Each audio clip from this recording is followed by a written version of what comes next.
Hi, my lovely students. It's Miss Henriade here to teach you how I would approach a speech passage on the EOC test. So when you guys actually get to take the EOC in a couple of weeks, this is how I would approach a passage that you learn that you know is a speech.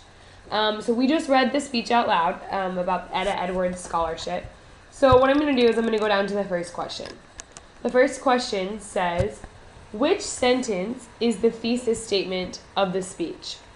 So based on my knowledge about thesis statements, I know a couple things. One, I know that thesis statements usually happen in the first paragraph or so of a speech or an essay.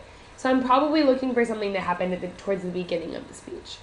Also, I know that a thesis statement is a statement that gives the author's opinion about something or tells us basically what the author is going to be focusing on or the speaker is going to be focusing on for the remainder of the speech.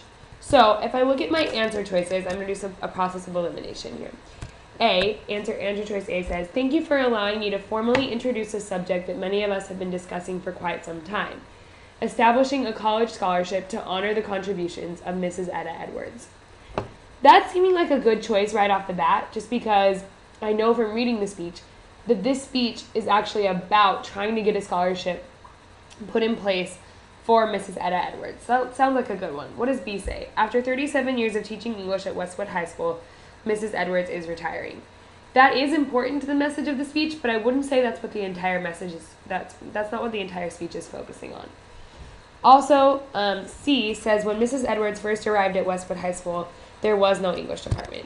If I'm looking at that, first of all, that is in the third paragraph, so probably not the thesis statement, but also that's not the most important detail of the speech. And D says, Mrs. Edwards remains as committed to her students as ever, not the thesis statement. So if I was going to answer this question, I would choose answer A and say that is the thesis statement. I'm going to highlight answer choice A. Okay, looking at number 2, this is what we kind of just talked about with the different speech patterns that says which organizational pattern best describes the overall structure of the speech. So my answer choices are A, cause and effect, B, problem solution, C, proposition support, and D, comparison contrast. First of all, when I read, just like the test-taking strategy that I taught you before, you should read the questions before the speech. So if we read the questions before the speech, as we did, we knew that we were kind of be looking for the structure of the speech as we went through. I'm going to go to my document here that has all of the different speech structures, and I'm going to look at which ones I think it is and cross some off. Okay. Chronology and sequence. Does it give us details in an ordered fashion talking about what things happened when? No. So I am going to say no to that one. Next. Problem solution. The speaker introduces the problem first and then spends the bulk of the speech talking about proposed solution. I wouldn't say that this speech gives us a problem. I wouldn't say that it tells us a problem. Compare contrast. A speech where two ideas, people, or propositions are compared with one another. No, nothing's being compared. Proposition support. The speaker introduces what they want to have happen and outline the reasons why it should happen in the body of the speech. Yes, okay, so the speaker is clearly identifying their proposition, which is that they want to establish a scholarship for Miss Edwards, and then they spend the rest of the speech supporting it. So I think I'm going to go with that answer on my test. So it says that is answer number C. Okay, number 3. Read this excerpt from the speech.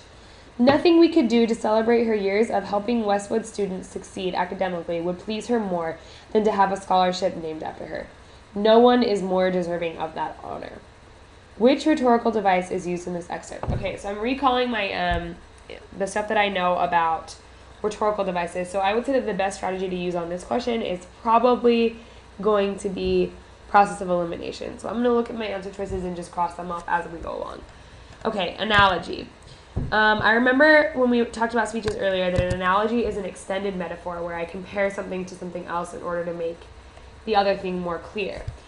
If I'm looking at this passage, nothing is being compared to anything, so I'm going to have to say that the answer is not A, analogy. B, metaphor. So I know that a metaphor is comparing two things. Once again, it's the shortened version of the analogy, and we know that nothing here is being compared, so I know it can't be a metaphor. Okay, I'm kind of confused because I don't remember what antithesis is. It's something like parallel structure, but maybe I don't remember it at this point. So I'm going to look at D, hyperbole, and see what that one says. D, hyperbole. I remember hyperbole is like an over-exaggeration.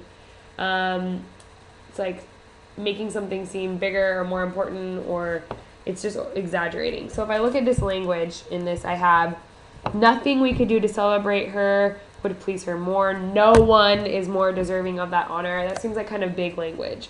Though they obviously care about Miss Edwards, I don't know that I would say that language is pretty strong. So even though I'm not exactly sure what antithesis is, I'm just going to go with hyperbole because that seems to fit the best. Okay. Number 4, which of the following sentences is a paraphrase, not a summary of paragraph 2? So if I go up to paragraph 2, I look at it, and it's a couple sentences long. I'm just going to read it. Thank you for allowing me to formally introduce a subject that many of us have been discussing for quite some time, establishing a college scholarship to honor the contributions of Mrs. Etta Edwards. After 37 years of teaching English at Westwood High School, Mrs. Edwards is retiring. Nothing we could do to celebrate her years of helping Westwood students succeed academically would please her more than to have a scholarship named after her. No one is more deserving of that honor. Okay. Going down to this one, I remember from learning about summary and paraphrase that paraphrase is usually about the same length as what is being paraphrased, and summaries are often a lot shorter. So I know it can't be A because A is way too short, and I know it can't be D because D is also too short. So I'm going to read B and C. B says, I'm happy to be here to talk about creating a scholarship in honor of Etta Edwards. Miss Edwards is retiring after 37 years of teaching, and establishing a scholarship in her name is the most appropriate thing to honor her. Okay, that sounds pretty good, but let's just look at C just in case. Etta Edwards was a teacher who was very committed to her students and would stay late after school every day to make sure they understood how to do their homework. Okay, while that is somewhere in the speech, it's not in paragraph 2. So I would say that this is a pretty good paraphrase of paragraph 2. The answer is B. Last question, number 5. Which sentence from the speech represents a critique, not a summary of Etta Edwards' work? So thinking about critique and summary, I know that word critique has that word like critic in it, like being critical. And when I think of something being critical, I think of them giving their opinion about something. So in these statements, I'm going to be looking for more opinions, not just facts. Because if it was just facts, it would be a summary. A, when Mrs. Edwards first arrived at Westwood High School, there was no English department. That's all facts. B, Miss Edwards has a similar commitment to the extracurricular activities in which students are involved. She has served as the advisor for the English Honor Society, the Literary Club, and for the student newspaper, The Clarion. Once again, mostly all facts. Let's look at C. Because many of our students choose to write historical research papers, having Miss Edwards as a mentor for them has proven invaluable. Looking at that word invaluable, that tells me that's a value judgment, and so I would say that whoever said that statement is adding their own opinion onto Miss Edwards. So I would say that's probably a good choice. D says her plans include working as an after-school volunteer at the county library. That's all factual. So I'm going to go with answer choice C.